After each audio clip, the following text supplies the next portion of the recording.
Video में मैंने गांधारी के द्वारा बताया हुआ 5 कष्ट के बारे में बताया है, जिसमें जरा कष्टम, मरा कष्टम, पुत्र शोक महाकष्टम, क्षुधा तृष्णा सदृशम, नान्य कष्ट है वासुदेव। क्षुधा तृष्णा सदृशम। अगर आपने पीछे नहीं देखा है, आप उसको क्लिक करें और फिर से देख लीजिए। तो आज हम आपको बताने जा रहे हैं तृष्णा, क्षुधा। सबसे पहले आपको हम बताएंगे क्षुधा। क्षुधा कहते हैं भूख, हंग्रीनेस। इस क्षुधा के लिए मनुष्य तमाम ऐसे कर्म कर डालता है जो अशोभनीय होता है।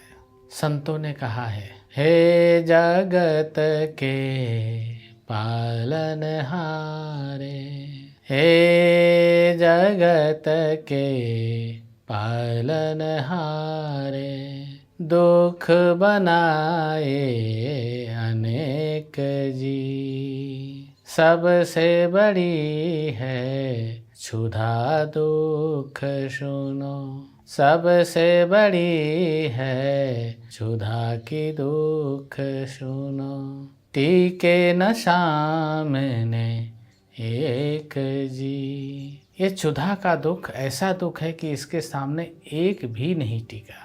इस क्षुधा के कारण सभी को झुकना पड़ा है, सभी को टूटना पड़ा है, सभी को मानना पड़ा है। यह क्षुधा अत्यंत दुख है। इस क्षुधा को मिटाने के लिए आहार चाहिए। हमने ऐसा सुना है, कई बार मनुष्य आपत्ति काल में फंस जाता है, कुछ भी नहीं रहता है, उस समय वो सब कुछ खाने को तैयार हो जाता है। क्षुधा। और इसी क्षुधा को संत ऋषि मुनि मार देते हैं। बाबा ने बताया, संत बड़े हैं न्यारे साधो, संत बड़े हैं न्यारे रे, क्षुधा तृष्णा काम क्रोध को, राम नाम ले मारे रे, संत बड़े हैं न्यारे रे साधो, संत बड़े हैं न्यारे रे। तो संत क्षुधा को भी मार देते हैं। कैसे मारते हैं? अपनी आत्मा के बल से, शरीर के बल से नहीं, मन के बल से भी नहीं, बुद्धि चित्त अहंकार किसी से भी नहीं। ये क्षुधा को मारने के लिए आपने सुना होगा, कई कई ऋषि मुनि वायु पी के तप करते थे, जल पी के तप करते थे, सूखा पत्ता खा के तप करते थे, और 1 दिन 2 दिन नहीं, सालों साल करते थे। जब 1 साल आदमी कुछ नहीं खाएगा तो शरीर में तो बल रह ही नहीं जाता। फिर कौन सा ऐसा बल है जो उसको चलाता रहता है? आत्मबल। ध्यान से सुनिए, आप कोई भी आहार लेते हो वो पंच तत्वों से बना हुआ है। कोई भी आहार लीजिए, सब पंच तत्वों से बना है। और संत उन पंच तत्वों पे अधिकार प्राप्त कर लेते हैं। ऋषि मुनि अधिकार प्राप्त कर लेते हैं साधना के द्वारा, युक्ति के द्वारा। और उस अधिकार को प्राप्त करने के बाद उस पंच तत्व को अपने सूक्ष्म शरीर से जोड़ देते हैं। भोजन आदि स्थूल है और स्थूल शरीर की जरूरत है। वो पंच तत्व, मिट्टी स्थूल है, पानी स्थूल है, जल स्थूल है, अग्नि स्थूल है, दिखाई देती है जलाने पे, और आकाश वो भी स्थूल है। वायु भी जब हवा चलता है तो स्थूल दिखता है कि कोई हिला रहा है। परंतु यही सारी चीजें स्थूल होने के बाद भी हमारे शरीर में अग्नि है, बाहर स्थूल है, जलाने पे लकड़ी लगाइए, जला दीजिए, स्थूल दिखाई देगी। लेकिन अंदर में भी अग्नि जल रही है, लेकिन उस अग्नि में स्थूलता नहीं है, सूक्ष्म है, इसीलिए बहुत प्रभावशाली है वो। लेकिन स्थूल अग्नि का स्पर्श करते ही आप जल जाएंगे, सूक्ष्म का स्पर्श करने से सुखद है। तो वही हमारे इसी प्रकार से जल भी है हमारे शरीर में, लेकिन वो लघु शंका पेशाब के द्वारा दिखता है जल जाता हुआ। पूरे शरीर में जल है, दिखाई नहीं देता। कहीं से काटेंगे तो लाल रंग का निकलेगा, कफ करेंगे तो गाढ़ा निकलेगा म्यूकस बन के। तो वो जल है परंतु उसका स्वरूप बदला हुआ है। अग्नि है उसका स्वरूप बदला हुआ है। वायु है उसका स्वरूप बदला हुआ है। और पृथ्वी तत्व है, मिट्टी नहीं है, उसका स्वरूप बदला हुआ है। ऐसे ही आकाश तत्व का भी स्वरूप बदला हुआ है। साधक उस बदले हुए स्वरूप को संपर्क में ले लेता है और उसे संपर्क में लेने के लिए उसको भी बदलना पड़ता है, अर्थात उसे भी सूक्ष्म बनना पड़ता है। जब साधक सूक्ष्मता को प्राप्त हो जाता है तो सूक्ष्म आराम से मिल जाता है। जैसे आप अभी स्थूल में हैं, स्थूल में भोजन खाइए, आराम से चला जाएगा। कोई भी चीज़ स्थूलता से स्थूल में है, स्थूलता से ले रहे हैं, आप ग्रहण कर सकते हैं। परंतु सूक्ष्म के लिए तो सूक्ष्म ही चाहिए। वहाँ कोई दांत नहीं है जो चबा लेगा, वो तो स्पर्शग्राही है, छूने मात्र से ग्रहण कर लेता है। जैसे हाथ पे जल रख दीजिए, 1-2 बूंद, थोड़े देर बाद वो जल अंदर चला जाता है और कुछ उड़ जाता है। कैसे? वही जल, उतना ही मिलीग्राम जल चम्मच में बाहर रख दीजिए और हाथ पे रखिए। चम्मच में रखा हुआ बचा रहेगा, हाथ में रखा हुआ जल्दी उड़ जाएगा। जानते हैं क्यों? क्योंकि शरीर में गर्मी है, उसमें गर्मी नहीं है। ऐसे ही हमारे अंदर जो सूक्ष्म तत्व है, सूक्ष्म शरीर है, उसके अंदर भी गर्मी है। और वो गर्मी क्यों है? क्योंकि वो तेज स्वरूप है, ओज स्वरूप है। और वही तेज और ओज मृत्यु के पश्चात हमारे शरीर से प्राण को धारण करके, निचोड़ करके, उसको ले करके जाने में सक्षम होता है। यहाँ से जब निकलता है प्राण को लेके निकलता है, जाता है प्राण आगे चलता है, आत्मा आगे चलता है। जब कहीं आत्मा प्रवेश कर गई फिर उसका स्वरूप खत्म हो जाता है। सूक्ष्म का जो स्वरूप मानव का है वो खत्म। किस जोनी में जाएगा, कहाँ जाएगा, वहीं का स्वरूप धीरे धीरे वो ये खत्म होगा और वो धारण करेगा। वो तो क्षुधा जो है, इसको ऋषि मुनियों ने बड़े ही ज्ञान से, यौगिक क्रियाओं से, यौगिक साधनाओं से, गुरुदेव के ज्ञान से इसके ऊपर अधिकार प्राप्त कर लिया है।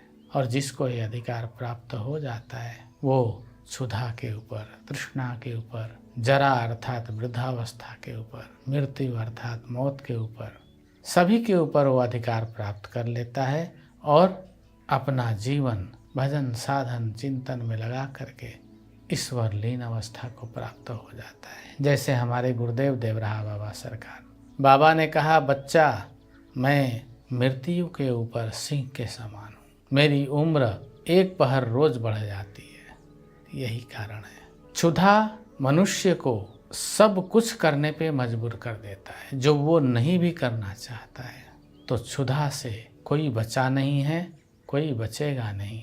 परंतु एक परम धन होता है संतोष, दूसरा परम धन होता है ज्ञान, तीसरा परम धन होता है भक्ति, वैराग्य, चौथा धन है वैराग्य, प्रेम। जिसके पास ये सब धन है उन्हें क्षुधा परेशान नहीं करता है।